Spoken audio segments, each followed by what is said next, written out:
Oi, pessoal do segundo ano, tudo bem? Vamos para a nossa aula de geografia. Hoje a gente vai falar um pouquinho sobre a geopolítica contemporânea. Então vamos lá. Com a Revolução Industrial e com a consolidação do capitalismo, principalmente depois da Segunda Guerra Mundial, as relações socioeconômicas sofreram, uma grande mudança, né, pessoal? Porque ocorreu uma grande mudança na geopolítica mundial, né, pessoal? Por quê? Porque teve a Guerra Fria e teve uma divisão política que a gente já estudou, né, em história, só com os Estados Unidos e a União Soviética, que teve o quê? O capitalismo e o socialismo, né, pessoal? Então veio uma divisão mundial. Como se caracterizou essa divisão? O primeiro mundo, né, que são considerados os países que têm características comuns, por exemplo, economias fortalecidas, altos índices de industrialização, um nível tecnológico elevado e as suas populações apresentam indicadores sociais elevados também. Eles têm boa qualidade de vida, bons rendimentos, analfabetismo baixo e expectativa de vida alta. Então são o quê? Canadá, Estados Unidos, Europa Ocidental, Japão e Austrália. Hoje, esse grupo é conhecido como os países desenvolvidos. Então, tudo que está aqui em azul ó, é primeiro mundo, tá, pessoal? O segundo mundo, né, eram países que eram socialistas, como a União Soviética, que era planificada. Só que a gente não usa mais essa atualização, né, essa designação, tá? Então, segundo mundo era quem? China, Rússia, Brasil, Argentina, México e Índia, que são o quê? Países emergentes. Já o terceiro mundo, né, são os países que têm a economia subdesenvolvida, que eram nações que eram localizadas na América Latina, na África e na Ásia. O criador dessa expressão foi o francês, tá? Que ele observou os países do mundo e constatou que tinha uma disparidade política, econômica e social muito grande desses países. Então, algumas ficavam marginalizadas no cenário mundial. Então, essas denominações estão apresentadas, né, no livro que é chamado e foi utilizado, né, entre os anos de 1945 a 1990 e não são mais usadas atualmente. Só que a configuração do mundo não mudou, né? Alguns países eles conseguiram evoluir um pouco, mas a configuração mesmo não mudou, tá?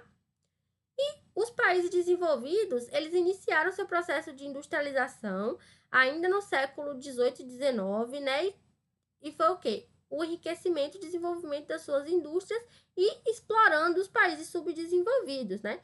E nos países subdesenvolvidos, essa industrialização foi mais tardia ou nem aconteceu ainda e tem uma dependência muito grande em relação aos países desenvolvidos. Essa dependência criou uma espécie de colonialismo, porque isso vai causar o quê? Um déficit no nosso social, vai ter uma falta de desenvolvimento industrial, vai ter analfabetismo, o PIB vai ser baixo, vai ter desemprego, vai utilizar trabalho infantil e vai ter uma grande desigualdade social. A exploração dos países desenvolvidos em relação aos países subdesenvolvidos provocou o que a gente chamou posteriormente de DIT, que é a Divisão Internacional do Trabalho. E o capitalismo é o sistema econômico e político que é vigente, né? A DIT ela vai consistir em 3 fases. Essas fases vão acompanhar diretamente o avanço do capitalismo e todas elas, nem todas elas, os países desenvolvidos vão retirar de suas colônias as matérias-primas que eram necessárias para fabricar esses produtos e depois revendem esses produtos para a própria colônia a preços exorbitantes. E assim eles vão garantir o enriquecimento deles, né? Então, vamos ver aqui uma relação de exploração entre os países desenvolvidos, que são as metrópoles, e os subdesenvolvidos, que são a colônia. Isso aí no século XV e XVI, tá? Eles extraíam os produtos primários, né, como trabalho, escravos e especiarias, e produziam e exportavam produtos manufaturados nas metrópoles. No capitalismo industrial, que foi o quê? Século XVII, XVIII e XIX, a gente tem o quê? O fornecimento de matéria-prima e produtos primários, agrícolas e minerais, e as metrópoles transformam essa matéria-prima em produtos industrializados. E no capitalismo financeiro, que é a partir do século XX, os países subdesenvolvidos vão o quê? Dar produtos industrializados em matérias-primas e os desenvolvidos eles vão retornar com produtos industrializados de alta tecnologia e investimentos, tá? A relação de exploração desses países duraram até o século XX, só que até o fim assim, da Segunda Guerra Mundial, e garantiu o enriquecimento desses países. Só que esses países subdesenvolvidos, mesmo que tardios, começaram seu processo de industrialização, tá? Mesmo com essa relação de dominação e exploração. Essa industrialização tardia trouxe vários problemas, como a interdependência em relação aos países desenvolvidos, né? Ou seja, eles não conseguiam um desenvolvimento homogêneo, ou seja, igual, e tinham que conviver com problemas econômicos e sociais muito graves. E a principal diferença entre os países desenvolvidos e os subdesenvolvidos está o quê? No período de industrialização, né? Os países do norte começaram a se industrializar lá nos séculos 18 e 19 e os países do sul só no século 20, ou nem se industrializaram ainda. Então, essa diferença de 100 anos é muito importante para explicar essa lacuna, né? essa divisão que existe entre os países desenvolvidos e os subdesenvolvidos, tá, pessoal? A América Latina não é um espaço geográfico e nem é mesmo considerada um continente, tá, pessoal? A gente utiliza essa expressão para fazer referência aos países da América que foram colonizados por países latinos, ou seja, Portugal, Espanha e França. Então, são países que têm línguas oficiais, o português, espanhol e francês, tá? A economia da maior parte desses países da América Latina é dependente, tá? Porque os seus produtos agrícolas e minerais são exportados tanto para a Europa como para os Estados Unidos. E, por outro lado, os produtos que vêm da Europa e dos Estados Unidos são manufaturados e necessários para fins educativos, culturais, midiáticos, de medicina, essas coisas. Então, infelizmente, tem uma pequena quantidade de intercâmbio comercial entre os países, porque a maior parte daqui dos nossos países da América Latina a gente produz matéria-prima e não produto manufaturado. Depois da Segunda Guerra Mundial, começou a se desenvolver a indústria manufatureira, tá? Então, aqui o Brasil, Chile, Argentina, México e Venezuela começou a se desenvolver, tá?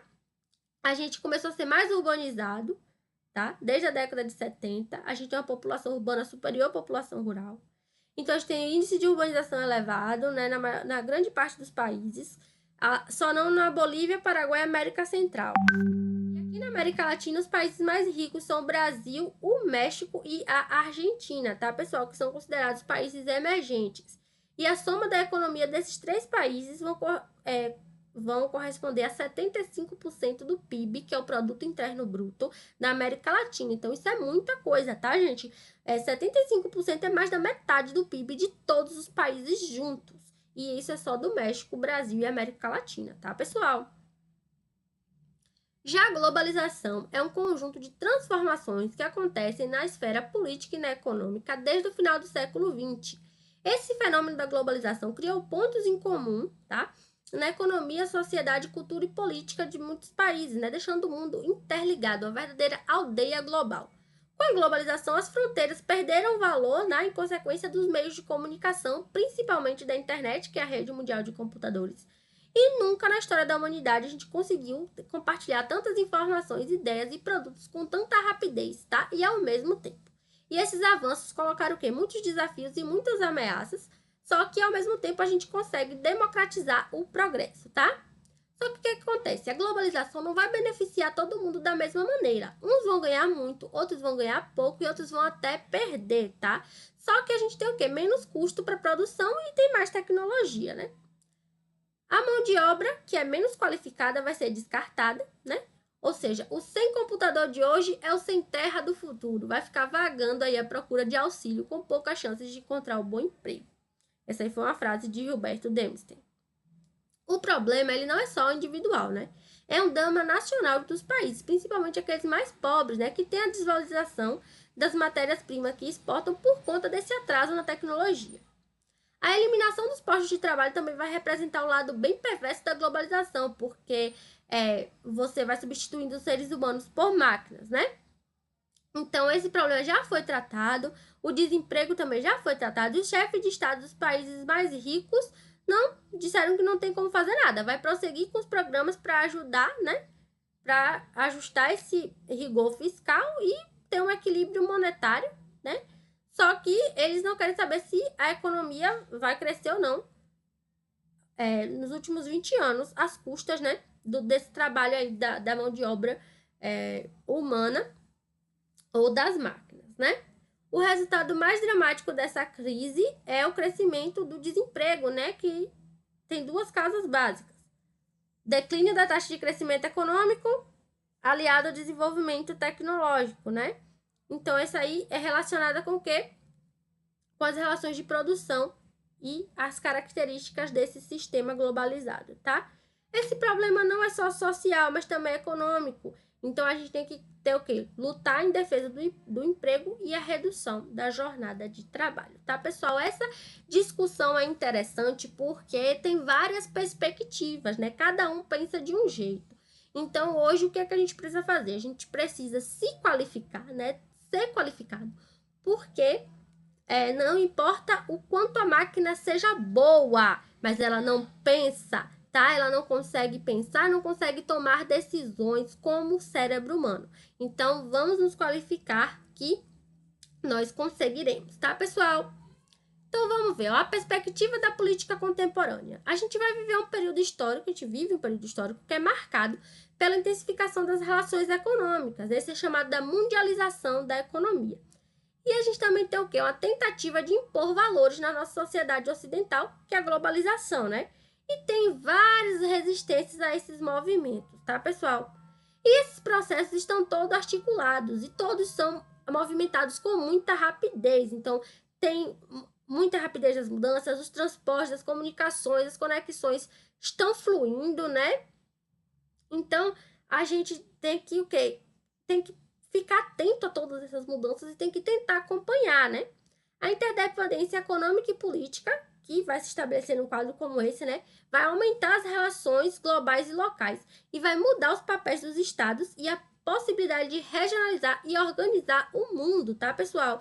Que algumas vezes a gente vai tentar ter valores éticos religiosos, só que tem outras tribos, tem outras culturas, tem outras organizações econômicas, outras organizações políticas e sociais, tá?